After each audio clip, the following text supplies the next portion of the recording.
الحمد لله رب العالمين والعاقبة للمتقين والصلاة والسلام على أشرف الأنبياء والمرسلين وعلى آله الطيبين الطاهرين وأصحابه الهادين المهديين أما بعد فقد قال الله تبارك وتعالى في الكلام المجيد والفرقان الحميد فأعوذ بالله من الشيطان الرجيم بسم الله الرحمن الرحيم إن الله وملائكته يصلون على النبي يا أيها الذين آمنوا صلوا عليه وسلموا تسليما اللهم صل على سيدنا محمد وعلى آل سيدنا محمد وبارك وسلم صلوا عليه صلاة وسلاما عليك يا حبيبي يا رسول الله صلی اللہ تعالی علیہ وسلم۔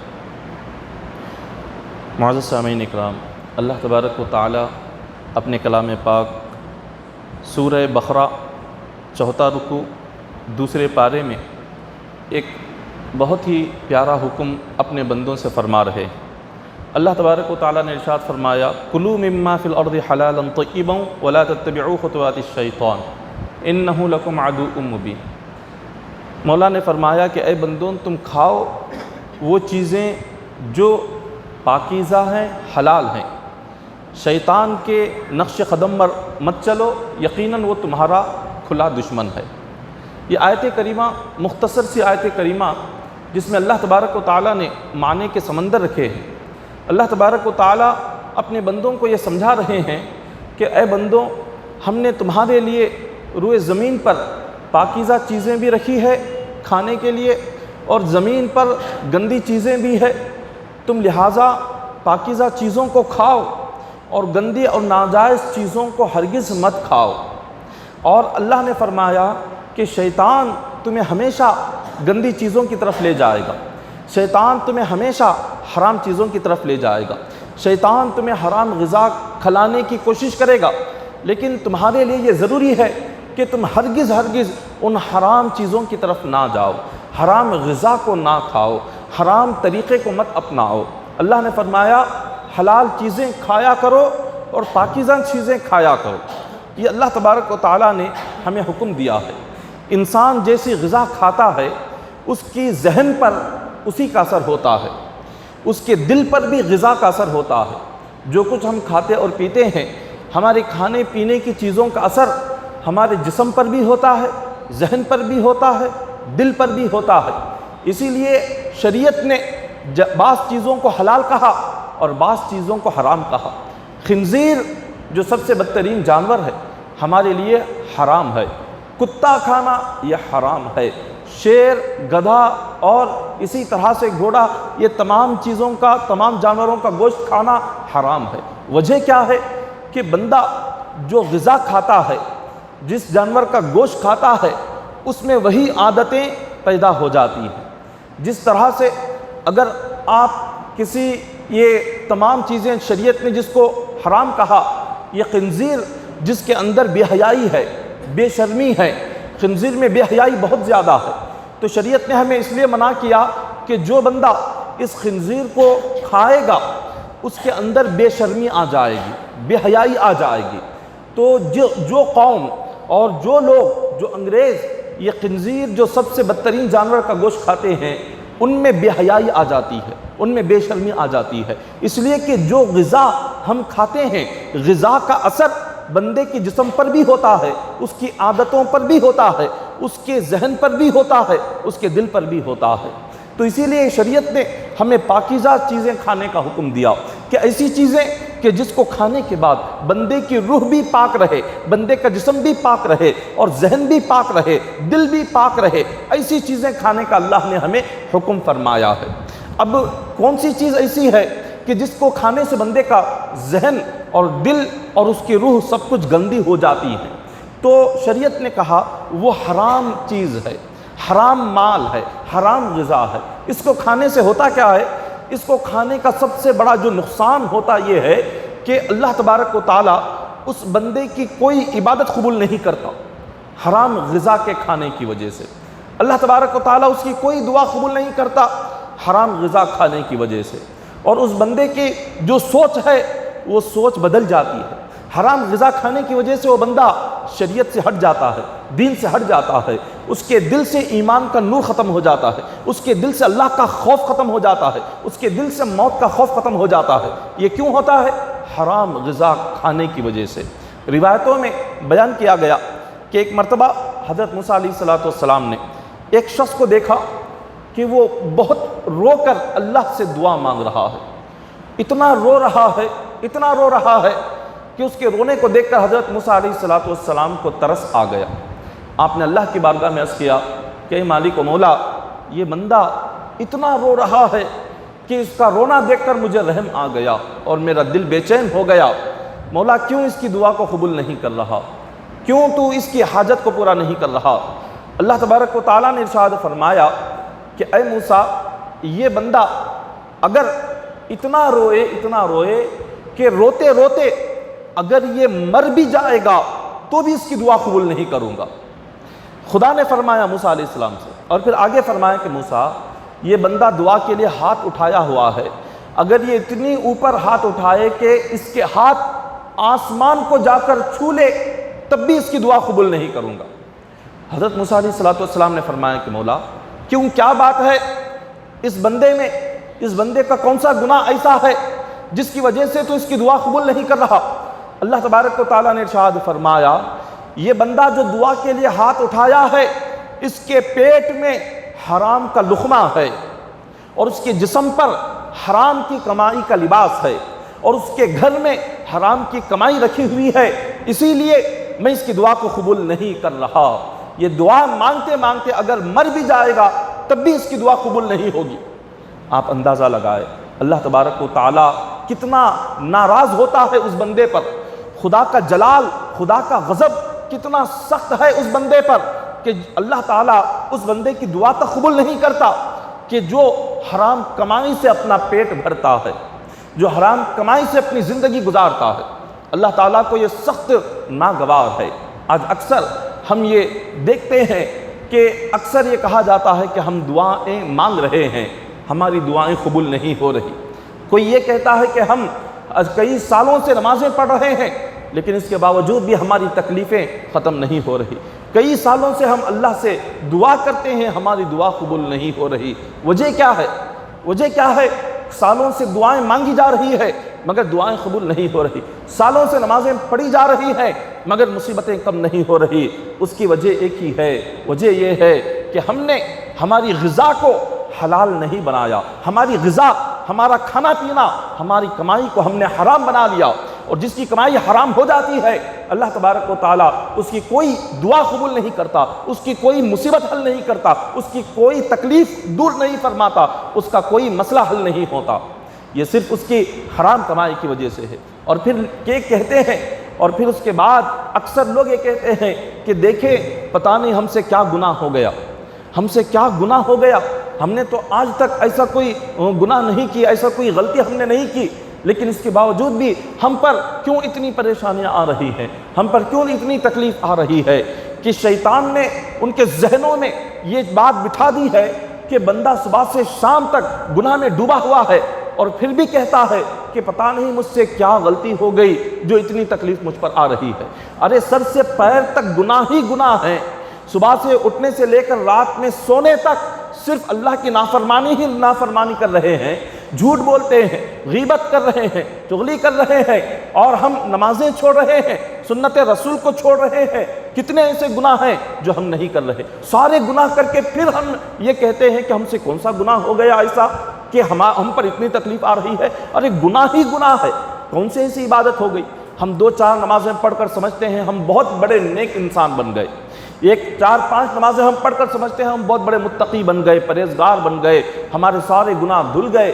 جو گناہ کر رہے ہیں ہم اس کو نہیں سوچتے، جو اچھائیاں کرتے ہیں ہم سوچتے ہیں میں اتنی اچھائی کر رہا ہوں، اتنے نماز پڑھ رہا ہوں، اتنے روزے رکھ رہا ہوں، اتنا صدقہ خیرات کر رہا ہوں، اتنے اچھے کام کر رہا ہوں۔ جتنے برے کام ہم کرتے ہیں ہم اس کو یاد نہیں رکھتے، وہ برائی بھول جاتے ہیں، گناہ بھول جاتے ہیں۔ کبھی کبھار جو اچھائی کرتے ہیں، کبھی کبھار جو نیک کام کرتے ہیں اس کو ہمیشہ یاد رکھتے ہیں، اور پھر یہ کہتے ہیں کہ ہم سے کون سی غلطی ہو گئی پتہ نہیں کہ آج ہم پر ایسے مصیبت کے پہاڑ ٹوٹے جا رہے ہیں۔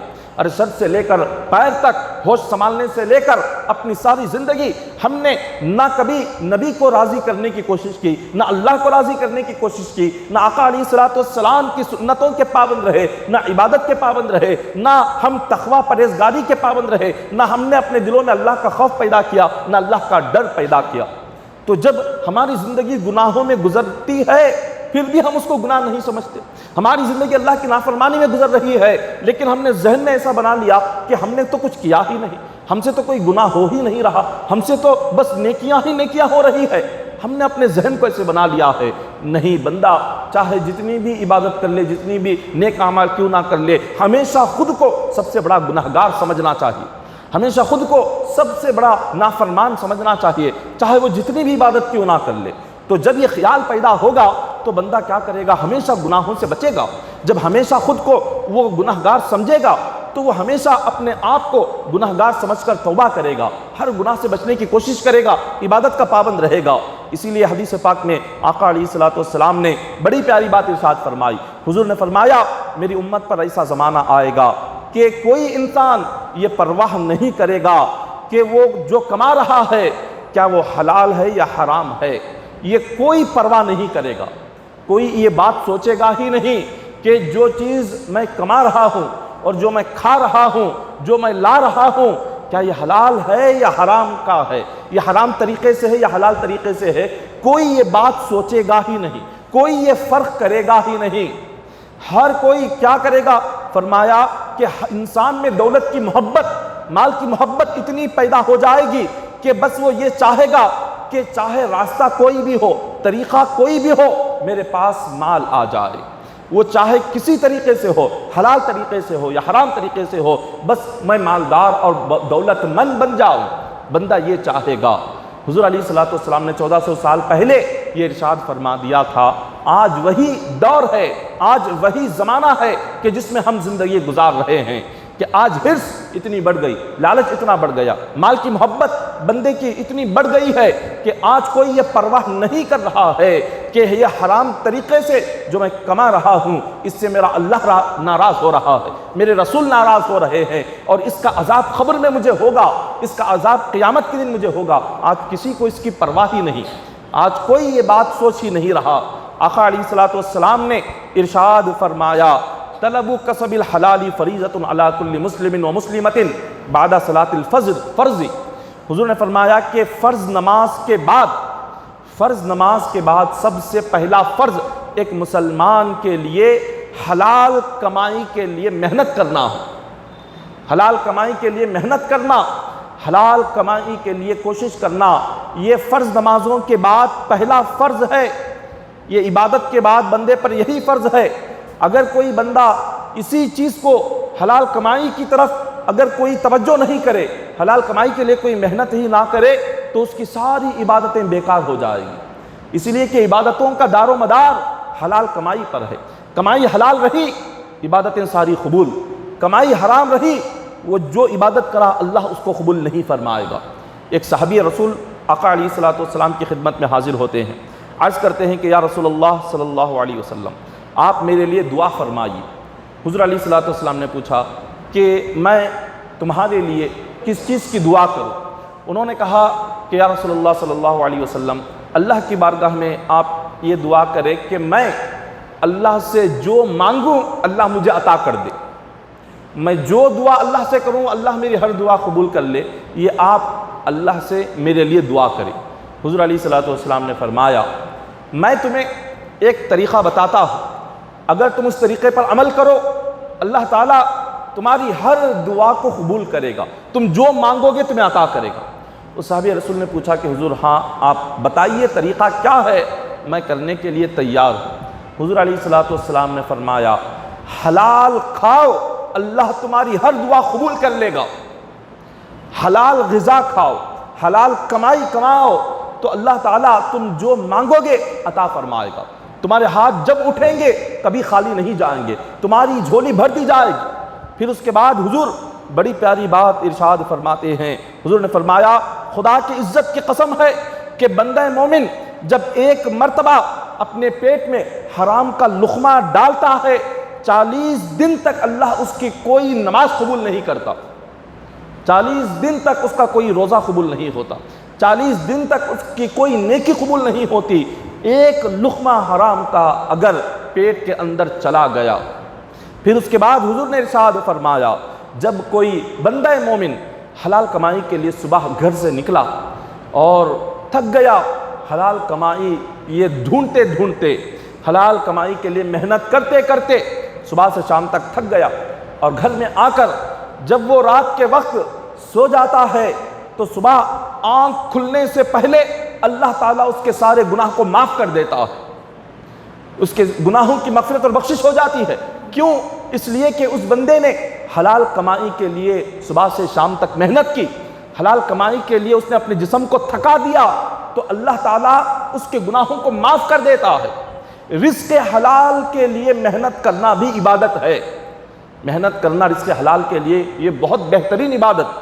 اور پھر حضور علیہ الصلوۃ والسلام نے آگے یہ بات ارشاد فرمائی کہ جب کوئی بندہ حلال روزی کے لیے ایک ایسی جگہ جاتا ہے جہاں اس کا دل نہیں چاہتا، وہاں وہ حلال روزی کے لیے وہاں گیا ہے لیکن وہاں پر اسے ذلت مل رہی ہے، وہ ذلت کی جگہ پر گیا، جہاں اس نے حلال روزی کے لیے وہ گیا وہاں اس کی بے عزتی ہو رہی ہے، تو حضور فرماتے ہیں اس بے عزتی کو اس نے برداشت کیا صرف اس لیے کہ حلال روزی میں کماؤں، حلال روزی کے لیے اس نے اپنی بے عزتی کو برداشت کیا، اپنی ذلت کو برداشت کیا، تو اس کے جسم سے گناہ ایسے جھڑ جاتے ہیں جیسے سوکھے درخت سے پتے جھڑتے ہیں، ایسے اس کے جسم سے گناہ جھڑ جاتے ہیں، اس لیے کہ اس نے اپنی عزت کی پرواہ نہیں کی، حلال روزی کی پرواہ کی، حلال رزق کی پرواہ کی۔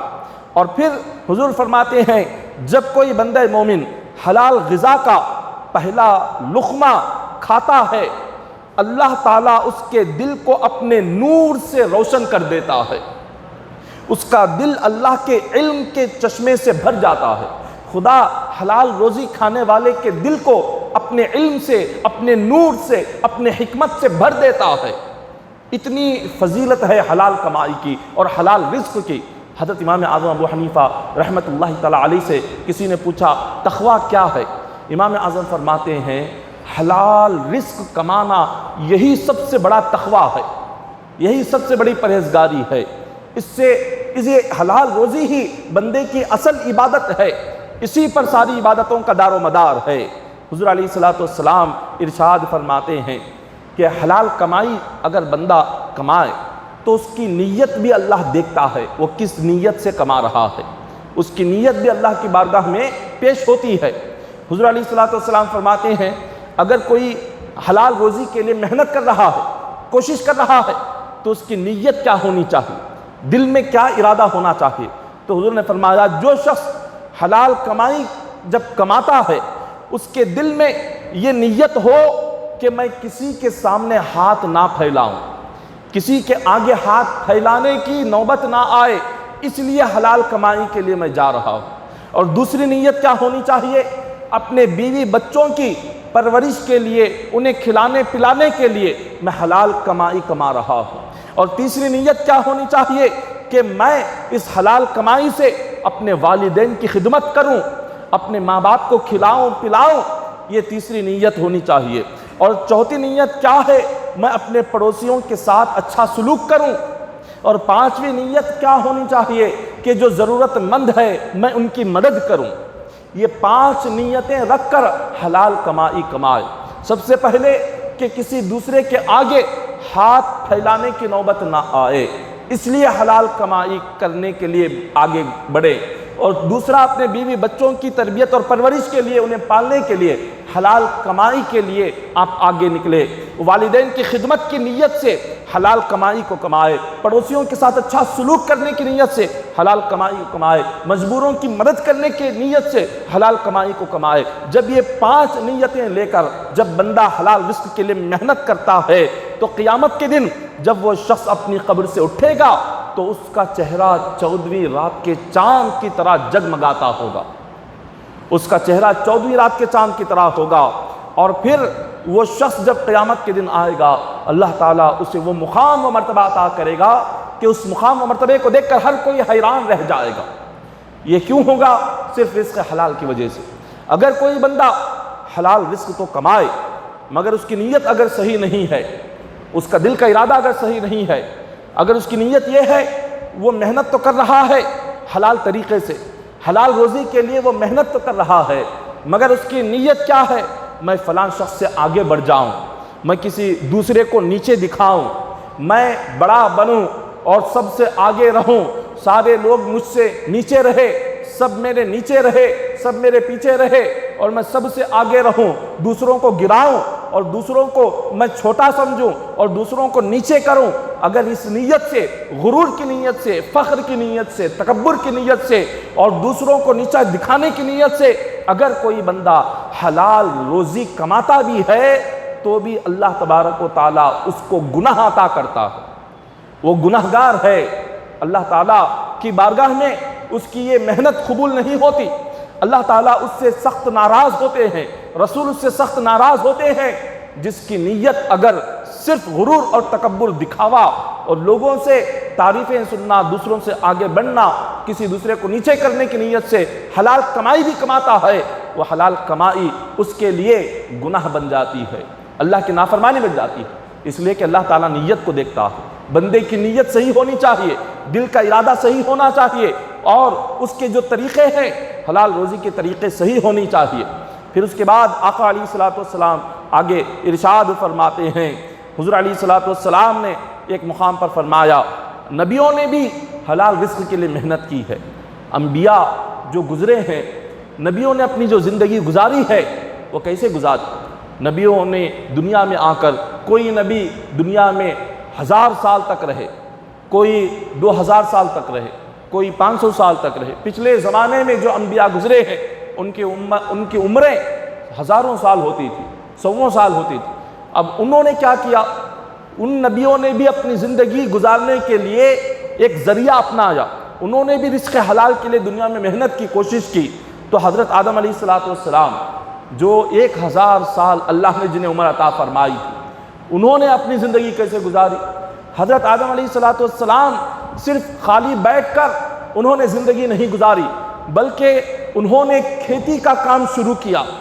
زمین میں سب سے پہلے کھیتی کرنے والے آدم علیہ السلام، سب سے پہلے کھیتی کا کام انہوں نے شروع کیا، اور ساری زندگی انہوں نے کھیتی کی، محنت کی، اور اس سے جو کچھ بھی آمدنی ہوتی تھی اس سے حضرت آدم علیہ السلام کی زندگی گزرتی تھی، اسی سے ان کے بیوی بچوں کے خرچ پورے ہوتے تھے۔ اسی کے بعد حضرت نوح علیہ السلام نے بھی 1000 سال زندگی گزاری، انہوں نے بھی اپنی زندگی میں ایک پیشہ اختیار کیا، ایک کام کیا۔ ان کا کام کیا تھا؟ وہ لکڑی کا کام کرتے تھے، یہ لکڑی کے یہ دہلیز اور دروازے، کھڑکیاں بناتے تھے۔ حضرت نوح علیہ السلام اس طرح حلال روزی کے لیے انہوں نے محنت کی اور اپنی زندگی اسی محنت اور کوشش میں گزاری۔ ادریس علیہ السلام اللہ کے نبی ہے، انہوں نے بھی اپنی زندگی گزارنے کے لیے، رزق حلال کے لیے انہوں نے کپڑوں کی سلائی کا کام شروع کیا، وہ کپڑے کی سلائی کر کے اپنی زندگی گزارتے تھے ادریس علیہ السلام۔ حضرت داؤد علیہ السلام یہ بھی اللہ کے نبی ہیں، انہوں نے بھی اپنی زندگی گزارنے کے لیے اپنے یہ لوہے کا کام کرتے تھے، لوہا جو ہوتا تھا یہ لوہے کا لباس بناتے تھے، جنگ میں پہن کر جو جاتے تھے لوگ، لوہے کا لباس۔ حضرت داؤد علیہ السلام کو اللہ نے ایسا معجزہ عطا فرمایا تھا کہ اگر وہ لوہے کو ہاتھ میں پکڑتے تو لوہا ان کے ہاتھ میں موم بن جاتا تھا، وہ اس لوہے کو جیسے چاہے ویسے موڑتے تھے، اپنے ہاتھ سے لوہے کو جیسے چاہے اس طرح سے پگھلا کر جنگ کا لباس بناتے تھے، اور اس لباس کو بنا کر بازار میں اس کو بیچتے اور اس کی قیمت سے آپ اپنی زندگی گزارتے تھے، داؤد علیہ السلام۔ اسی طرح حضرت حضور علیہ السلام لے لے، آقا علیہ السلام ہمارے نبی نے جو اپنی زندگی گزاری، حضور نے بھی تجارت کیا، کاروبار کیا۔ مکہ مکرمہ سے حضور تجارت کا سامان لے کر ملک شام جاتے تھے، ملک شام جا کر وہاں پر اس سامان کو بیچتے تھے، اور اس سے جو منافع ہوتا آقا علیہ السلام اس منافع سے اپنے اخراجات پورے کیا کرتے تھے۔ یہ حضور علیہ السلام نے بھی اپنی مبارک زندگی ایسے گزاری۔ تو جو انبیاء آئے، انبیاء نے بھی اپنی زندگی گزارنے کے لیے حلال روزی کے لیے محنت کی، کوشش کی، اور اپنی امتوں کو ان انبیاء نے ایک طریقہ دیا، ایک مثال بنے، ایک نمونہ بنے، اور انہیں بتایا کہ تمہاری زندگی اگر گزرنا ہے تو عبادت کے ساتھ ساتھ حلال روزی کے لیے محنت بھی کیا کرو، عبادت کے ساتھ ساتھ حلال رزق کے لیے تم اپنا وقت لگایا کرو، یہ بھی عبادت ہے۔ حضرت امام احمد بن حنبل رضی اللہ تعالیٰ عنہ بہت بڑے امام ہیں، بہت بڑے عالم دین ہیں۔ امام احمد بن حنبل سے لوگوں نے پوچھا کہ حضور آپ اس شخص کے بارے میں کیا فرماتے ہیں جو عبادت کے لیے مسجد میں بیٹھے رہے اور رزق حلال کے لیے کوئی محنت نہ کرے، عبادت تو کرے، 5 وقتہ نماز تو پڑھے اور یہ کہے کہ رزق دینے والا اللہ ہے، میں صرف عبادت کروں گا، میں صرف نماز پڑھوں گا، میں رزق حلال کے لیے محنت نہیں کروں گا، رزق دینے والا تو اللہ ہے۔ اگر کوئی بندہ یہ کہے تو آپ کیا کہیں گے؟ امام احمد بن حنبل نے کہا وہ شخص جاہل ہے، وہ شخص جاہل ہے، اس کو شریعت معلوم ہی نہیں، اس کو قرآن حدیث معلوم ہی نہیں۔ شریعت نے کہیں پر یہ نہیں کہا کہ تم صرف 5 وقتہ نماز پڑھ لو، مسجد میں رہو، اللہ تمہیں روزی دے دے گا، تمہیں رزق حلال کے لیے محنت کرنے کی ضرورت نہیں، اللہ نے یہ کہیں پر نہیں فرمایا۔ امام احمد بن حنبل فرماتے ہیں رزق دینے والا اللہ ہی ہے، رزق تو اللہ ہی دیتا ہے، مگر دیتا کیسے ہے؟ اللہ محنت سے دیتا ہے، دینے والا رزق تو اللہ ہی ہے، لیکن اللہ نے محنت کو ذریعہ بنایا، اللہ نے محنت کو ایک سبب بنایا، ایک راستہ بنایا۔ اللہ وہ رزق جو بندے کے لیے اللہ نے لکھ دیا، وہ رزق بندے کو ملتا تو ہے، مگر ملتا کیسے ہے؟ محنت سے ملتا ہے، کوشش سے ملتا ہے، اور اس حلال راستے کو اپنانے سے ملتا ہے، اس حلال ذریعے کو ہم جا کر کوشش کرنے سے ملتا ہے۔ تو اسی لیے فرمایا کہ جو بندہ، حضور نے فرمایا رزق حلال کے لیے محنت کرنا یہ سنت بھی ہے، اور جو اپنے بیوی بچوں کے لیے حلال روزی کے لیے جو محنت کرتا ہے اللہ تعالیٰ اس کو جہاد سے بڑھ کر ثواب عطا فرماتا ہے۔ جہاد سے بڑھ کر ثواب ہے حلال روزی کے لیے اپنے بیوی بچوں کی تربیت پرورش کے لیے کمانا، یہ جہاد سے بھی بڑھ کر ہے۔ تو یہ اللہ تبارک و تعالیٰ نے اتنی برکتیں رکھی حلال روزی میں کہ اگر حلال روزی تھوڑی سی بھی کیوں نہ ہو اللہ تعالیٰ اس میں بے انتہا برکت پیدا فرما دیتا ہے۔ اگر کوئی بندہ حلال طریقے سے محنت کے ساتھ 1000 روپے کما لے، اللہ اس 1000 میں 10,000 کی برکت پیدا فرما دیتا ہے۔ اگر کوئی حرام طریقے سے 10,000 بھی کمائے، اس 10,000 میں 100 روپے کی بھی برکت نہیں ہوتی، اس لیے کہ وہ حرام طریقے سے آیا، وہ رشوت کے ذریعے سے آیا، وہ دوسروں کو تکلیف دے کر آیا، دوسروں کو جھوٹ بول کر وہ مال آیا، دوسروں کو دھوکہ دے کر وہ مال آیا، تو اللہ اس کی برکت کو چھین لیتا ہے، اللہ تعالیٰ اس سے برکتیں ہٹا لیتا ہے۔ حضرت عیسیٰ علیہ السلام نے ایک شخص سے پوچھا تم کیا کرتے ہو؟ اس شخص نے کہا میں صرف عبادت کرتا ہوں، نماز پڑھتا ہوں، ذکر کرتا ہوں۔ پوچھا جب تم صرف عبادت کرتے ہو تو تمہاری روزی کہاں سے آتی ہے؟ تو اس شخص نے کہا میرا ایک بڑا بھائی ہے، وہ بھائی مجھے روزی دیتا ہے، وہی بھائی مجھے پالتا ہے۔ تو حضرت عیسیٰ علیہ السلام فرماتے ہیں تمہارا بھائی جو رزق حلال کے لیے جو محنت کرتا ہے اللہ اسے تم سے بڑھ کر ثواب عطا فرمائے گا، وہ تم سے بڑا عبادت گزار ہے، اس لیے کہ وہ اللہ کی عبادت کے ساتھ ساتھ حلال روزی کے لیے وہ محنت بھی کر رہا ہے، بیکار نہیں بیٹھ رہا۔ آج اکثر جو دیکھا گیا آج ہمارے نوجوانوں میں اور مسلمانوں میں بیکاری بہت بڑھ رہی ہے، بیکاری اتنی ہے کہ جس کی انتہا نہیں۔ گھنٹوں ہم گزار دیتے ہیں ہوٹلوں پر بیٹھ کر، چائے پی کر، گھنٹوں ہم گزار دیتے ہیں بیکار باتوں میں بیٹھ کر، گھنٹوں گزار دیتے ہیں ہم یہاں وہاں کی باتیں کر کر، مگر ان گھنٹوں میں صبح سے شام تک کے یہ بیکار کے وقت کو رزق حلال کے لیے محنت کے لیے نہیں لگاتے۔ وہاں بچے پریشان رہتے ہیں، بچوں کی اسکول کی فیس وہاں پر کوئی جا کر بننے والا نہیں ہوتا، بیوی پریشان رہتی ہے اور گھر میں اناج کا ایک دانہ تک نہیں ہوتا، بیوی بچے بھوکے رہتے ہیں، مگر یہاں پر یہ ذمہ دار انسان رزق حلال کے لیے محنت کرنے کی بجائے، حلال رزق کے لیے کوشش کرنے کی بجائے یہاں پر یہ ہوٹلوں میں بیٹھا ہوا ہوتا ہے، وہاں کوئی شراب پی کر پڑا ہوا ہوتا ہے، کوئی چائے پی کر بیکار بیٹھا ہوا ہوتا ہے، اور کسی کو پرواہ ہی نہیں ہوتی کہ میری اولاد کا آنے والا کل کیا ہوگا، میری اولاد کی پڑھائی کا کیا ہوگا، میرے گھر کا کیا حال ہے۔ تو جو انسان اپنا وقت بیکاری میں لگاتا ہے، رزق حلال کمانے میں نہیں لگاتا، اللہ تعالیٰ اس بندے کو نہ دنیا میں کبھی کامیابی عطا کرے گا، نہ آخرت میں کبھی کامیابی عطا کرے گا۔ اس کے لیے کامیابی کہیں نہیں، کامیابی کہاں ہے؟ حضور نے فرمایا من جدہ وجدہ، جس نے کوشش کی اس نے اپنی منزل کو پا لیا، جس نے محنت کی اس کو منزل مل گئی، اور جس نے محنت نہیں کی نہ اس کو منزل ملی، نہ اس کو رزق ملا، نہ اس کو روزی ملی۔ محنت میں اللہ نے رکھا ہے، ہم نے محنت کرنا چھوڑ دیا۔ آج مسلمانوں میں محنت ختم ہوتی جا رہی ہے، کوشش ختم ہوتی جا رہی ہے۔ آج مسلمان بغیر محنت کیے بس بیٹھ کر وہ چاہتا ہے مجھے مال آ جائے، بس وہ بیٹھ کر چاہتا ہے اس کی زندگی سکون سے بغیر محنت کیے بغیر کوشش کیے بس زندگی سکون سے گزر جائے۔ یہ کیسے ہوگا؟ آج دوسری قومیں محنت کر کے اتنی آگے بڑھ گئی کہ آج وہ آسمان اور چاند تک پہنچ گئی، اپنی محنت سے، کوشش سے، علم سے، پڑھائی کر کے اتنا ترقی کر گئے۔ اور جو اسلام میں جس قرآن نے سب سے پہلے ہمیں حکم دیا اقرأ بسم ربک الذی خلق، جس قرآن نے ہم سے کہا کہ اے بندو پہلے تم پڑھو، اللہ کے نام سے پڑھو، تعلیم حاصل کرو، لیکن آج ہم میں سب سے زیادہ علم کی کمی ہے، پڑھائی کی کمی ہے۔ دینی پڑھائی بھی نہیں، دنیاوی پڑھائی بھی نہیں، نہ دینی تعلیم نہ دنیاوی تعلیم۔ علم میں سب سے پیچھے آج ہم مسلمان ہیں، کاروبار میں سب سے پیچھے مسلمان ہے، تجارت میں سب سے پیچھے مسلمان ہے۔ آج ہر دور میں دیکھیں، سیاست میں سب سے پیچھے مسلمان ہے۔ جس فیلڈ میں لے لے اور جس شعبے میں لے لے، جس جگہ لے لے، سب سے پیچھے اگر کوئی ہے تو وہ مسلمان ہے۔ بیکاری میں سب سے آگے مسلمان، جھوٹ میں سب سے آگے مسلمان، غیبت اور چغلی میں سب سے آگے مسلمان، اور دھوکے بازی میں آج سب سے آگے مسلمان۔ جتنی برائیاں ہیں برائیوں میں سب سے آگے ہم مسلمان ہیں، اور اچھائیوں میں سب سے پیچھے ہم رہ گئے، اور دوسری قومیں سب سے آگے اچھائی میں نکل گئی ہیں۔ انہوں نے محنت کر کے، کوشش کر کے وہ آگے بڑھتے چلے جا رہے ہیں، اور ہم بیکاری میں سب سے پیچھے رہتے چلے جا رہے ہیں۔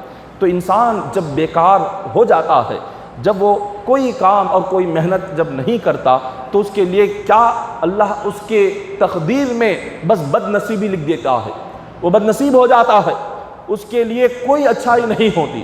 بیکاری بہت ہی بری چیز ہے، بیکار رہنا۔ کوئی نہ کوئی بندے کو محنت کا کام کرنا ہی چاہیے، بیکار ہرگز نہ رہے۔ ایک لمحہ اپنی زندگی کا ایک لمحہ کسی بیکاری میں جانے نہ دے۔ وقت ملا یا تو قرآن پڑھے، یا تو ذکر کرے، نوافل پڑھے، نماز پڑھے۔ اگر عبادت کے باوجود بھی وقت مل رہا ہے، حلال روزی کے لیے محنت کرے۔ اپنا وقت یا تو عبادتوں میں لگاؤ یا اپنا وقت حلال روزی میں لگاؤ۔ ان دو چیزوں کے علاوہ کسی دوسرے کام میں اپنے وقت کو نہ لگاؤ، کسی دوسرے کام میں نہ لگاؤ، یا یہ دو کام چھوڑ دے تو یا تو ایسا کام کہ جس سے ہماری دنیا سنور جائے، ہماری آخرت سنور جائے، یا ہماری دین سنور جائے، ہماری قبر سنور جائے، بس اسی کاموں میں اپنے وقت کو لگاؤ۔ بیکاری میں بیٹھنے سے بندے کو کیا ملتا؟ کچھ نہیں ملتا، صرف وقت کو برباد کرنا ہے، وقت کو ضائع کرنا ہے۔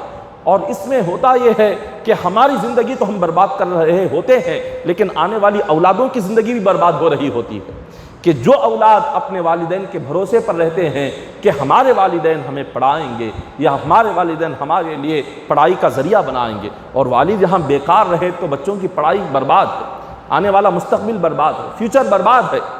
اولاد کا فیوچر ہم برباد کرتے چلے جاتے ہیں اپنی بیکاری کی وجہ سے۔ اللہ نے تو کہا کہ بندو تم محنت کرو، میں تمہیں رزق دینے کو تیار ہوں۔ حضور نے فرمایا من جدہ وجدہ، کہ جاؤ تم محنت کرو، کامیابی کے راستے کھلے ہیں۔ محنت کرنے والے کے لیے آج کیا نہیں ہے؟ سب کچھ ہے، اور جس کو محنت کرنا نہیں اس کے لیے کچھ نہیں ہے، اس کے لیے تو کچھ نہیں۔ محنت کرنے والے کے لیے اللہ نے ہزاروں راستے کھولے رکھے ہیں۔ اسی طرح ایک اور مقام پر بیان کیا گیا کہ حضور علیہ الصلوۃ والسلام ارشاد فرماتے ہیں، آقا علیہ الصلوۃ والسلام نے فرمایا تجارت کرو۔ تجارت جو ہوتی ہے، حضور نے خاص طور پر یہ فرمایا تجارت کرو، کاروبار کرو، کیونکہ اللہ نے روزی کے 10 حصے بنائے۔ روزی کے 10 حصے ہیں، ان میں سے روزی کے 9 حصے اللہ نے تجارت میں رکھے ہیں۔ تجارت میں جتنی برکت ہے اتنی کسی چیز میں نہیں ہے۔ تجارت ایک ہوتی ہے نوکری، ملازمت، اور ایک ہوتی ہے تجارت۔ تو شریعت مطہرہ نے، اسلام نے ہمیں جو سکھایا، تجارت سکھائی ہے۔ نوکری سے، ملازمت سے انسان ایک حد تک آگے بڑھتا ہے، وہ ایک حد کے بعد رک جاتا ہے۔ اس کی ایک حد ہوتی ہے ترقی کی، آگے بڑھنے کی، اور تجارت کی کوئی حد نہیں ہوتی۔ تجارت میں آپ جتنی محنت کرتے چلے جائیں اتنا آگے بڑھتے چلے جائیں گے۔ تجارت میں آپ جتنی کوشش کرتے چلے جائیں آپ اتنے بلندی پر پہنچتے جائیں گے۔ اور نوکری سے ہوتا یہ ہے کہ بندے کو اس کی ضرورتیں تو پوری ہوتی ہیں، اس کی زندگی تو گزرتی ہے، مگر وہ ایک غلام بن کر رہ جاتا ہے، وہ ایک غلام بن کر ایک ہی مقام پر رک جاتا ہے، آگے بڑھ نہیں سکتا۔ آگے بڑھنے کے لیے، ترقی کرنے کے لیے، بلندی پر پہنچنے کے لیے تجارت کرنا ضروری ہے۔ اسی لیے حضور نے فرمایا کہ اللہ نے روزی کے 10 حصے کرے، وہ 10 حصوں میں 9 حصے اللہ نے تجارت میں رکھ دیے اور 1 حصہ تمام دوسری چیزوں میں رکھا۔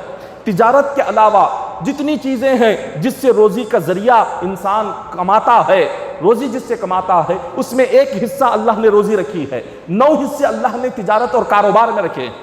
اور آج ہم تجارت میں ہی سب سے پیچھے ہوتے ہیں، تجارت میں ہی آج مسلمان سب سے پیچھے ہے۔ کیوں؟ جھوٹ کی وجہ سے، جھوٹ کی وجہ سے آج مسلمان سب سے پیچھے ہے۔ حضور نے فرمایا الکذب ینقص الرزق، جھوٹ انسان کے رزق کو گھٹا دیتا ہے۔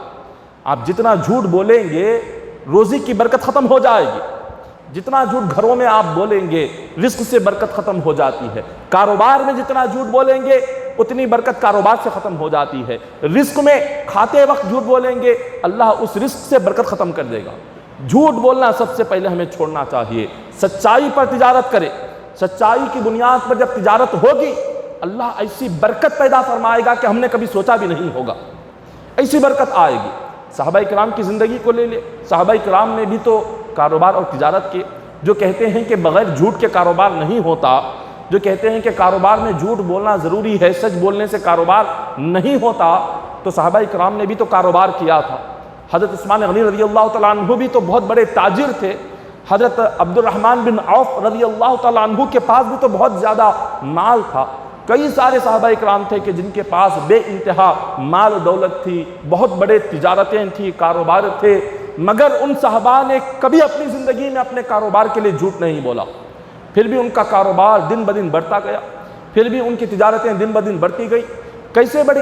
انہوں نے تو کبھی اپنی زندگی میں جھوٹ بولا ہی نہیں، سچ بولا تھا۔ اللہ نے سچ کی برکت سے ان کی روزی میں برکت پیدا فرمائی، اللہ نے سچ کی برکت سے ان کے کاروبار میں برکت پیدا فرمائی۔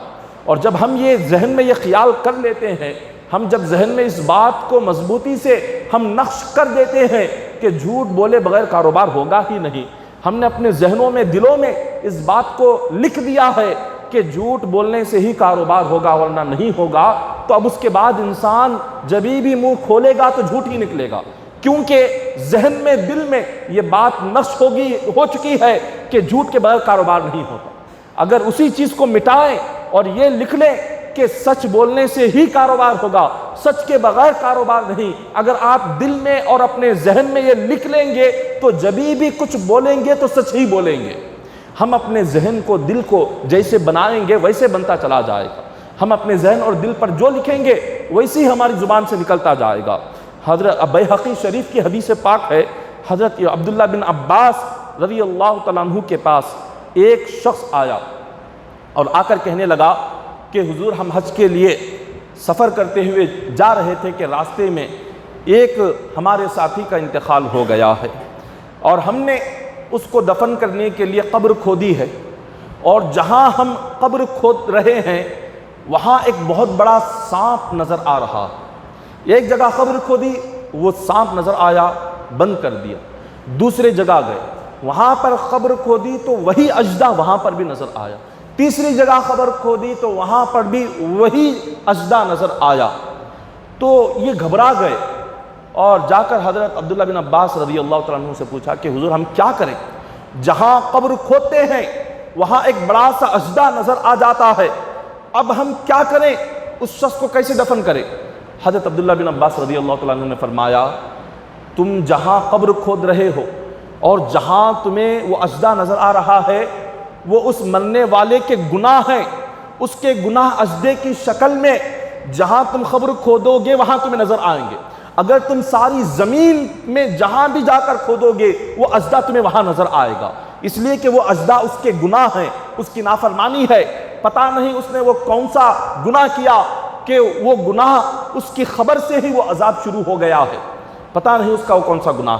تو آپ نے کہا کہ اسی لیے تم جاؤ اب قبر کھودو، جہاں بھی قبر کھودو، جہاں اگر وہ سانپ بھی نظر آ گیا تو اسی کے ساتھ اسے دفن کر دو، اب اس کے سوا کوئی دوسرا راستہ نہیں ہے۔ تو وہ تمام لوگ گئے، قبر کھودی تو اس مقام پر بھی وہ اژدھا وہاں پر نظر آیا، تو اس اژدھے کے ساتھ ہی اس کو دفن کر دیا۔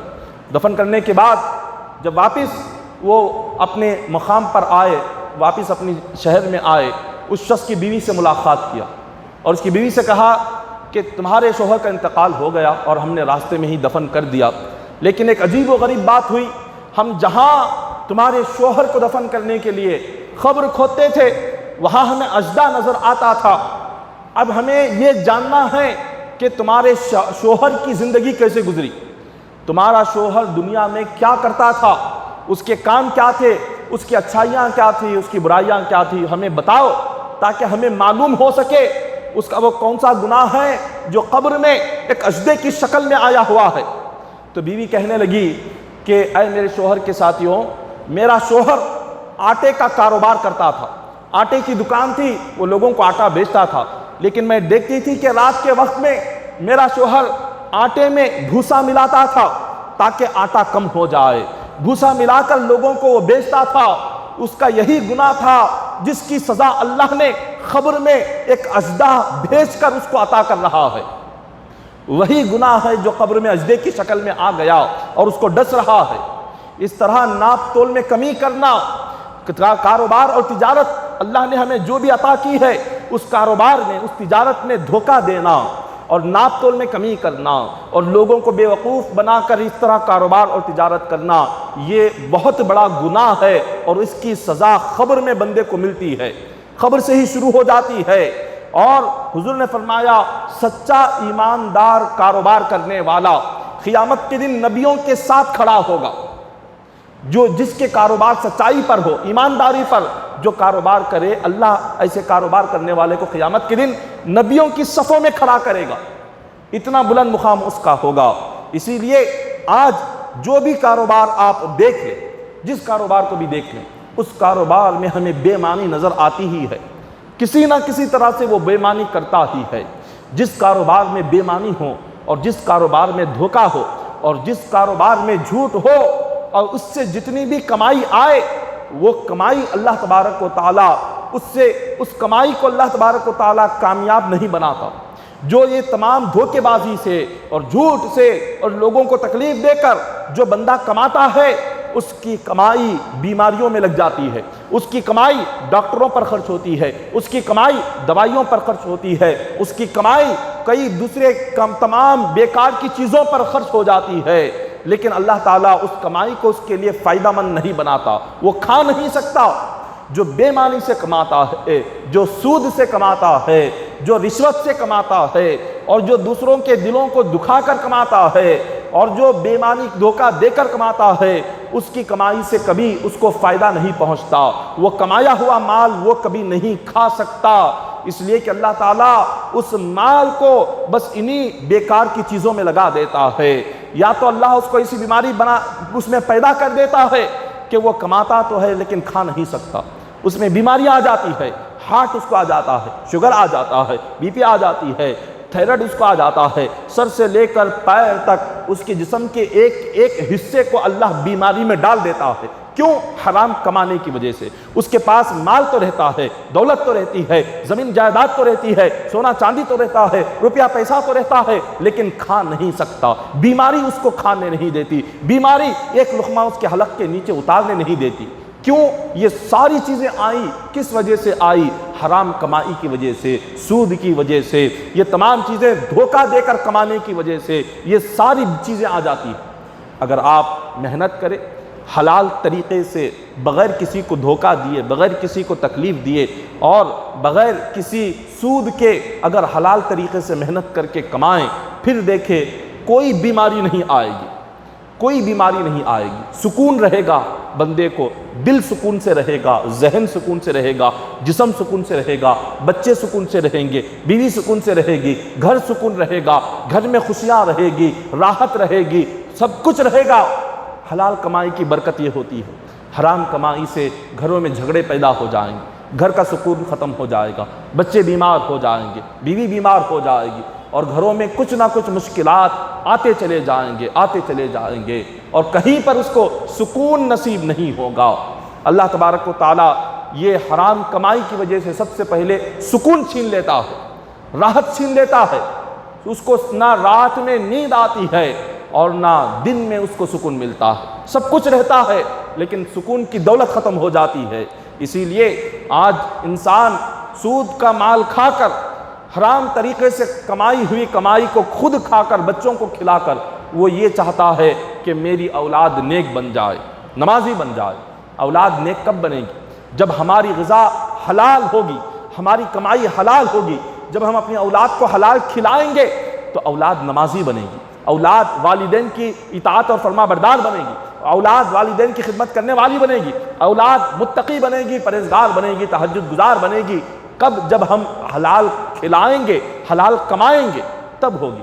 اور بندہ یہ سوچے کہ میں دنیا کا جو چاہے گناہ کروں، میں باہر چاہے جیسا ہو ہر طریقے سے کماؤں، کما کر اپنے بچوں کو حرام مال سے پالوں، اپنے بچوں کو حرام غذا کھلاؤں، اپنے بچوں کو حرام کمائی سے کپڑے پہناؤں، اور اس کے بعد وہ یہ سوچے کہ میری اولاد نمازی بنے اور میری اولاد میری خدمت کرے، میری اولاد میری بات کو مانے۔ یہ ہرگز نہیں ہوگا، یہ اللہ تعالیٰ یہ ہرگز نہیں فرمائے گا کہ بندہ حرام روزی کھا کر، حرام روزی بچوں کو کھلا کر اس کی اولاد نمازی بن کر باپ کی خدمت کرے۔ یہ ہرگز نہیں ہوتا، یہ اللہ تبارک و تعالیٰ کے قانون کے خلاف ہے۔ اللہ تبارک و تعالیٰ نے قانون یہ بنایا کہ بندو تم حلال کماؤ، بشرطے کہ 3 وقت کی جگہ 2 وقت ہی کیوں نہ کھاؤ، لیکن حلال کماؤ، حلال اولاد کو کھلاؤ۔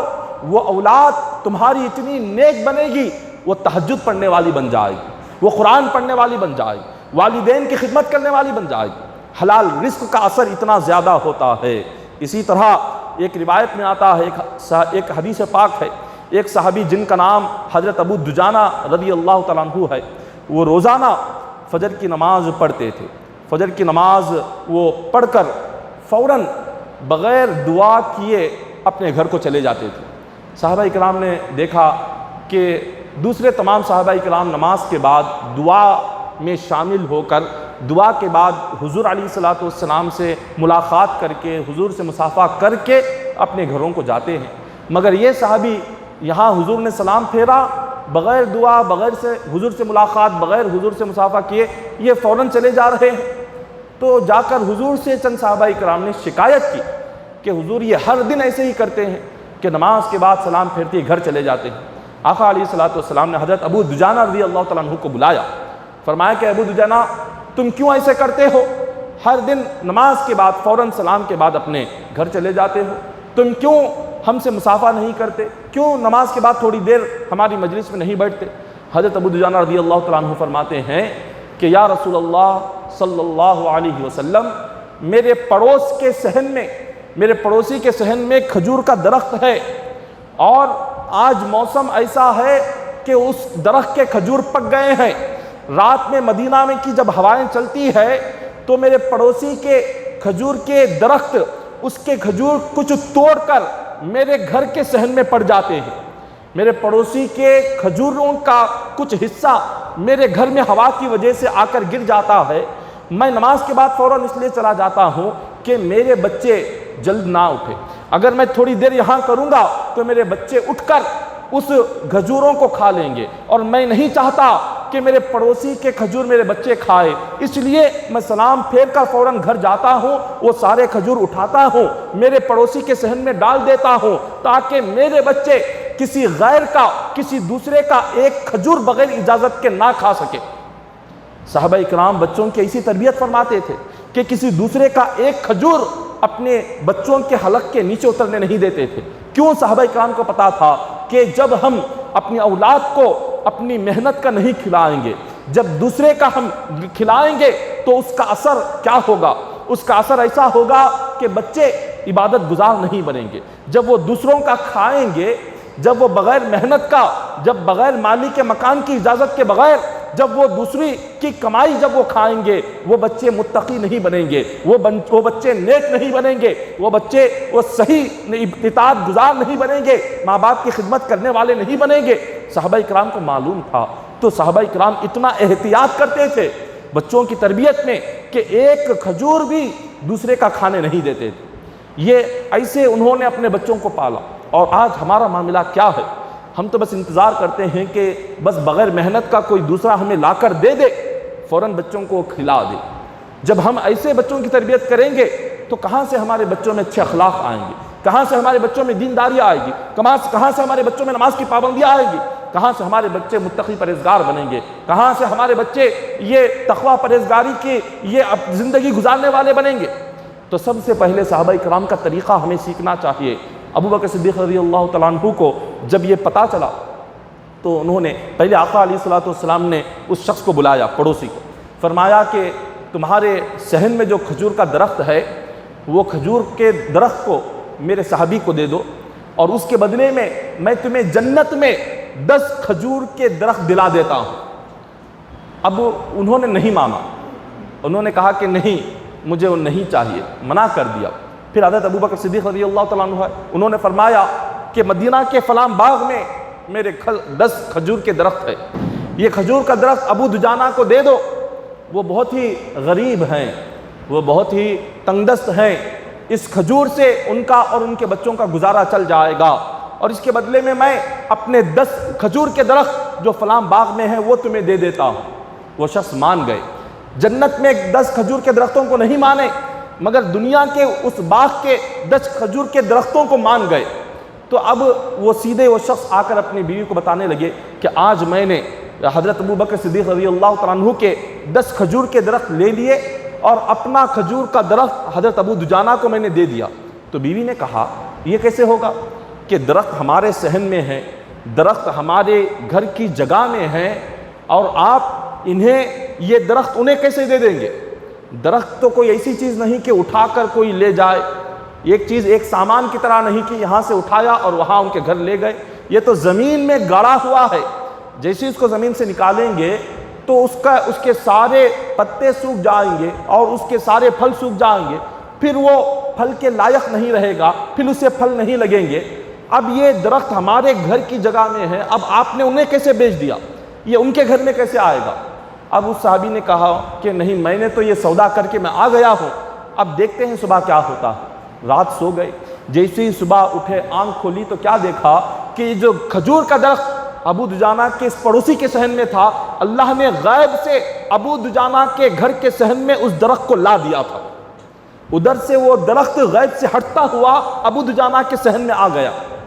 اللہ تبارک و تعالی حلال روزی کی برکت سے غیب سے بندے کے لیے راستہ بنا دیتا ہے۔ درخت ایک جگہ سے ہٹ کر وہ زمین سے ہوتا ہوا پھر اسی صحابی کے گھر میں آ جانا، یہ اللہ کی غیبی قدرت ہے، اللہ کی قدرت سے ہو سکتا ہے۔ یہ کیسے ہوا؟ یہ ان کے تقوی سے، ان کی پرہیزگاری سے، حلال روزی کے لیے انہوں نے جو احتیاط کیا، ان کے حلال روزی کی فکر کی وجہ سے اللہ نے انہیں یہ مقام عطا فرمایا۔ تو یہی فکر آج ہمارے درمیان آنی چاہیے، اور آج ہم اسی فکر کو اپنے درمیان سے ختم کر رہے ہیں۔ ہمارے جو بزرگان دین ہے، بزرگان دین کتنا احتیاط کرتے تھے رزق میں، کھانے پینے میں، حلال رزق کے لیے۔ حضرت جنید بغدادی رضی اللہ تعالیٰ عنہ کے پاس ایک رات باہر سے کھانا کسی نے بھیجا، اور جس نے کھانا بھیجا وہ سرکاری ملازم تھا، وہ حکومت کا ملازم تھا، بادشاہ کے دربار میں وہ خدمت کرتا تھا۔ تو حضرت جنید بغدادی رضی اللہ تعالیٰ عنہ نے کہا کہ بادشاہ کے پاس ہر قسم کا مال آتا ہے، حلال مال بھی آتا ہے، حرام مال بھی آتا ہے، اور یہ بادشاہ کے دربار میں خدمت کرنے والا شخص ہے، اس نے مجھے کھانا بھیجا، پتہ نہیں اس نے حلال کمائی سے مجھے بھیجا ہے یا حرام کمائی سے بھیجا ہے۔ اس لیے وہ رات حضرت جنید بغدادی بھوکے رہے مگر وہ کھانا نہیں کھایا، اور نہ اپنے دوسرے مریدوں کو کھلایا۔ مریدوں سے بھی کہہ دیا کہ پتہ نہیں اس کھانے کو ہاتھ نہ لگاؤ، بھیجنے والا کیا حلال کمائی سے بھیجا ہے یا حرام کمائی سے بھیجا ہے مجھے معلوم نہیں، لہٰذا تم بھی نہ کھاؤ۔ مریدوں نے کہا اس کو کیا کرے؟ فرمایا لے جاؤ دریا میں ڈال دو۔ تو اس کھانے کو لے گئے، حضرت جنید بغدادی خود بھوکے رہے اور اس کھانے کو لے جا کر دریا میں ڈال دیا، اور جس دریا میں وہ کھانا ڈالا حضرت جنید بغدادی نے اپنی ساری زندگی میں اس دریا کی مچھلی تک نہیں کھائی۔ لوگوں نے پوچھا اس دریا کی مچھلی کیوں نہیں کھاتے؟ جنید بغدادی فرماتے ہیں کہ میں نے بادشاہ کے دربار کے ایک ملازم کا کھانا جو پتہ نہیں حلال تھا یا حرام تھا، میں نے اس کو دریا میں پھینک دیا تھا۔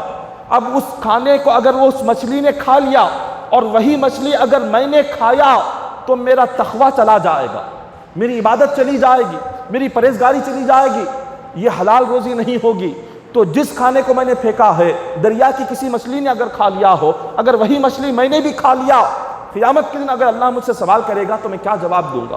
اور وہ مچھلی نے حرام غذا کھائی اور وہی مچھلی میں نے کاٹ کر کھا لیا، تو میری عبادت، میری نمازیں، میرے روزے، یہ سب کچھ ختم ہو جائیں گے۔ بزرگان دین اتنا احتیاط کرتے تھے حلال روزی کے لیے، اتنا وہ سوچتے تھے رزق حلال کے لیے۔ آج ہم کچھ نہیں، بس ہمیں یہ فکر ہوتی ہے کہ بس کھانا آ جائے، وہ چاہے حلال طریقے سے آئے یا حرام طریقے سے آئے، جو مل جائے ہم فوراً اس کو کھا لیں گے۔ ہم ایک لمحہ نہیں سوچیں گے کہ یہ جو ہمارے پاس رزق آیا ہے، یہ جو ہمارے پاس روزی آئی ہے، کیا یہ حلال کمائی کی ہے یا حرام کمائی کی ہے، اور اس کو کھانے سے ہمارے دل پر کیا اثر ہوگا، ہماری روح پر کیا اثر ہوگا، ہمارے جسم پر اس حرام کمائی کا اثر کیا ہوگا، ہمارے ذہن پر، ہمارے جسم پر اس کا کیا اثر ہوگا، ہم یہ نہیں سوچتے۔ تو یہ بہت سوچنے کی ضرورت ہے۔ حضرت وہب رضی اللہ تعالی عنہ اپنے وقت کے بہت بڑے بزرگ گزرے ہیں، ان کی عادت یہ تھی کہ ان کے پاس جب بھی کوئی چیز لائی جاتی، وہ جب تک انہیں تسلی نہیں ہوتی یہ چیز حلال کمائی سے آئی ہے تب تک اس کو نہیں کھاتے تھے۔ ایک مرتبہ ان کی والدہ نے دودھ لا کر انہیں پیش کیا کہ بیٹا دودھ پی لو۔ حضرت وہب رضی اللہ تعالیٰ عنہ نے پہلے یہ تحقیق کی، پہلے پتہ لگایا کہ دودھ کہاں سے آیا ہے، معلوم ہوا کہ دودھ حلال جگہ سے آیا ہے، پھر پتہ لگایا اس کی قیمت کہاں سے آئی ہے اور کس سے اس کو خریدا گیا ہے۔ تمام چیزوں کی تحقیق کرنے کے بعد معلوم ہوا کہ دودھ لائی ہوئی رقم بھی حلال ہے، جس سے لیا گیا وہ بھی حلال طریقے سے لیا گیا، اور دودھ کی کمائی جس رقم سے خریدا گیا وہ بھی حلال ہے۔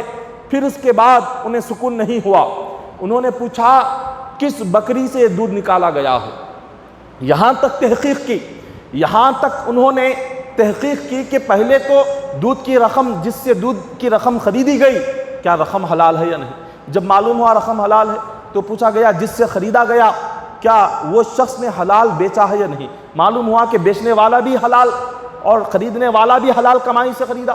پھر اس کے بعد یہ کو پتہ لگایا کہ وہ بکری، جس بکری سے دودھ نکالا گیا تھا، اس نے کہاں سے چارہ چرا تھا، کہاں کا چارہ وہ کھائی، کس چارے سے اس کا دودھ نکلا، وہ بھی پتہ لگایا۔ تو معلوم ہوا کہ اس بکری نے جس زمین کا چارہ کھایا تھا وہ چارہ بکری کے مالک کا نہیں تھا، وہ دوسرے کی زمین کا تھا۔ دوسرے کی زمین میں جا کر بکری نے چارہ کھایا اور اس سے وہ دودھ بنا۔ تو حضرت وہب پر فرماتے ہیں کہ جو زمین مالک کی نہ ہو بکری کے، اور دوسروں کی زمین میں جا کر اس کی وہاں چارہ کھا کر وہ دودھ بن جائے، ایسا دودھ پینا میں حرام سمجھتا ہوں۔ بزرگان دین کا تقویٰ دیکھیے، بزرگان دین کی پرہیزگاری دیکھیے کہ بکری کہاں جا کر چر کر آ رہی ہے، کس کی زمین سے وہ چارہ کھانے کے بعد اس کا دودھ بنا۔ تو وہ زمین اگر مالک کی ہوتی تو دودھ حلال ہے، وہ زمین مالک کی نہیں ہے بلکہ وہ زمین تو کسی دوسرے کی ہے، وہاں سے جا کر اس نے چارہ کھایا، اس کے بعد دودھ بنا، تو وہ دودھ میں کیسے پی سکتا ہوں۔ اتنا احتیاط کرتے تھے کھانے پینے کی چیزوں میں۔ اور آج ہم نے یہ سمجھ لیا کہ چلو چاہے جیسا بھی طریقہ آ جائے پہلے کما لو، چاہے رشوت سے ہو، حرام سے ہو، حلال سے ہو، بس بندے نے یہ سوچا کہ بس مال کو جما لو، کما لو، پھر اس کے بعد تھوڑا سا مال صدقہ کریں گے، خیرات کریں گے، مساجد پر خرچ کریں گے، مدرسوں پر کچھ خرچ کریں گے، اور پھر غریبوں کی مدد میں کچھ خرچ کریں گے، اور اس مال سے حج عمرہ کر کے توبہ کریں گے تو اللہ معاف کر دے گا۔ پہلے حرام جتنا چاہے کما کر جما لیں گے، بعد میں کچھ اللہ کی راہ میں صدقہ خیرات کر کے کچھ حج عمرہ کر لیں گے، توبہ کر لیں گے، چلو سب کچھ حلال ہو گیا، سب کچھ ہمارے لیے جائز ہو گیا۔ یہ بالکل غلط سوچ ہے، یہ بالکل غلط خیال ہے۔ اس لیے کہ جو بندہ حرام کمائی کو اللہ کے نیک راستوں پر لگاتا ہے وہ بہت بڑا گناہگار ہوگا۔ جو بندہ حرام طریقے سے کما کر اس حرام کمائی سے اگر حج کرے گا وہ گناہگار ہے، عمرہ کرے گا وہ گناہگار ہے، وہ مساجد کے لیے دے گا وہ گناہگار ہے، وہ مدرسوں کے لیے دے گا وہ گناہگار ہے، وہ غریبوں مسکینوں یتیموں کی مدد کے لیے حرام کمائی دے گا وہ گناہگار ہے، اس کو ثواب نہیں ملتا، اور گناہ وہ بھی دگنا ہوگا، ایک گناہ نہیں بلکہ دگنا گناہ ہوگا۔ دگنا گناہ اس لیے کہ ایک تو حرام طریقے سے کمانے کا پہلا گناہ، اور دوسرا گناہ اس گندے حرام مال کو اللہ کی عبادت میں خرچ کرنے کا۔ اللہ نے اپنی عبادت پر حلال کمائی کو خرچ کرنے کا حکم دیا، اللہ نے زکوٰۃ کے لیے حلال کمائی کو خرچ کرنے کا حکم دیا، اللہ نے عمرہ کے لیے حلال کمائی خرچ کرنے کا حکم دیا، اللہ نے حج کے لیے حلال کمائی خرچ کرنے کا حکم دیا، اللہ نے غریبوں مسکینوں کی مدد کے لیے حلال کمائی خرچ کرنے کا حکم دیا۔ اور جب بندہ یہ تمام نیکی کے کاموں میں، عبادت کے کاموں میں حلال کمائی خرچ کرنے کی بجائے جب حرام کمائی خرچ کرے گا، اللہ تعالیٰ اسے دگنا عذاب عطا کرے گا، اللہ تعالیٰ اسے دگنا گناہ عطا کرے گا۔ وہ کبھی یہ نہ سوچے کہ ہم چلو اپنی جوانی میں یا اپنے وقت میں ہم جیسا چاہے سمیٹ لیں گے، ہم جیسا چاہے کما لیں گے، ہم رشوت لے کر اور ہم دوسروں کو تکلیف دے کر، ظلم کر کے اور لوگوں کو پریشان کر کے، ہم ہر طریقے سے سود کے ذریعے سے اپنا مال ہم جمع کر لے اور بعد میں عمرہ کر کے اسی مال سے حج کر کے ہم اللہ سے معافی مانگ لے اور صدقہ خیرات کر کے غریبوں مسکینوں کی مدد کر کے اور اسی مال سے کچھ مسجد یا مدرسے کو بنا کر چلو ہم توبہ کر کے اللہ سے معافی مانگ لیں گے، اللہ معاف کر دے گا۔ ہرگز نہیں، اللہ تعالیٰ دگنا گناہ عطا کرے گا، سخت ترین گناہ عطا کرے گا۔ آج یہی معاملہ ہے، ہمیں احتیاط کرنا چاہیے، اپنے کھانے پینے میں ہمیں فکر کرنی چاہیے، سوچنا چاہیے ہماری کمائی، ہماری روزی، ہماری آمدنی کا ذریعہ جو ہم کر رہے ہیں یہ حلال ہے یا حرام ہے، پہلے اس پر غور و فکر کرنا چاہیے، اور کہاں سے ہمارے لیے حرام کمائی آ رہی ہے وہ راستے بند کرنا چاہیے، ہماری حلال کمائی کو اور پاکیزہ بنانے کی کوشش کرے۔ حضرت ابراہیم بن ادھم رضی اللہ تعالیٰ عنہ بہت بڑے ولی کامل گزرے ہیں، ابراہیم بن ادھم، تو آپ ایک رات بیت المقدس میں لیٹے ہوئے تھے۔ بیت المقدس کیا ہے؟ فلسطین کی سرزمین پر جو مقدس مقام ہے اس کو بیت المقدس کہتے ہیں۔ جس طرح کعبۃ اللہ ہم مسلمانوں کا قبلہ ہے، بیت المقدس یہودیوں کا قبلہ ہے، فلسطین کی سرزمین پر جو واقع ہے۔ تو بیت المقدس میں ایک رات ابراہیم بن ادھم رضی اللہ تعالیٰ عنہ لیٹے ہوئے تھے، رات کا کافی حصہ گزر چکا تھا، تو دیکھا کہ اچانک سے مسجد کا دروازہ کھلا اور ایک بزرگ شخصیت اپنے ساتھ 40 ساتھیوں کو لے کر مسجد میں داخل ہوئے۔ وہ سارے کے سارے نورانی چہرے والے تھے اور وہ سارے کے سارے بہت بڑے ولی تھے سارے لوگ۔ تو جب وہ 40 لوگ اس بزرگ کے ساتھ بیت المقدس میں داخل ہوئے اور محراب کے پاس آ کر سب نے نفل نماز پڑھی اور پھر سب محراب کی طرف پیٹ کر کے بیٹھ گئے۔ ان میں سے ایک شخص بولا، آج ہمارے درمیان کوئی ایسا شخص بھی مسجد میں ہے جو ہم میں سے نہیں ہے۔ ہم 40 میں سے بھی ایک شخص مسجد میں بیٹھا ہوا ہے، ان میں سے ایک بزرگ نے کہا۔ تو انہی میں سے ایک جو نورانی چہرے والی بزرگ تھے وہ مسکرائے اور انہوں نے فرمایا، ہاں ایک شخص ہے جو ہم 40 کے علاوہ بھی اس مسجد کے کونے میں بیٹھا ہے، اس کا نام ابراہیم بن ادھم ہے۔ یہ اولیاء کو اللہ وہ طاقت عطا فرمایا ہوا ہوتا ہے کہ انہیں کسی کا نام بتانے کی ضرورت نہیں، اولیاء بغیر کچھ کہے وہ ساری چیزیں معلوم کر لیتے ہیں۔ انہوں نے کہا کہ ایک شخص یہاں بیٹھا ہے، اس کا نام ابراہیم بن ادھم ہے، اور 40 دن سے اس شخص کو اپنی عبادت میں مزہ نہیں آ رہا۔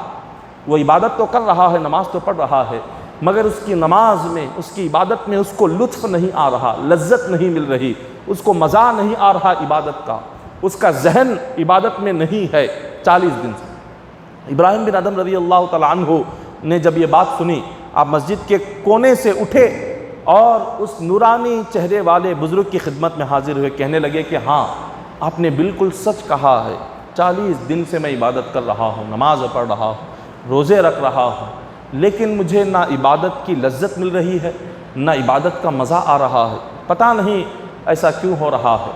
تو وہ جو بزرگ تھے انہوں نے کہا اس کی وجہ یہ ہے کہ 40 دن پہلے تم بصرہ کے بازار میں گئے ہوئے تھے۔ عراق میں ایک شہر ہے جس کا نام بصرہ ہے۔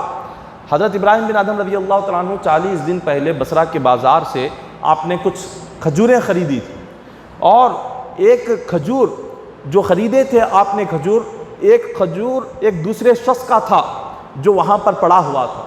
ابراہیم بن ادھم نے سمجھا شاید یہ میرا ہی کھجور ہے جو میرے ہاتھ سے نیچے گرا، یہ سمجھ کر آپ نے وہ ایک کھجور اپنے کھجوروں میں ملا لیا اور اس کو کھا لیا۔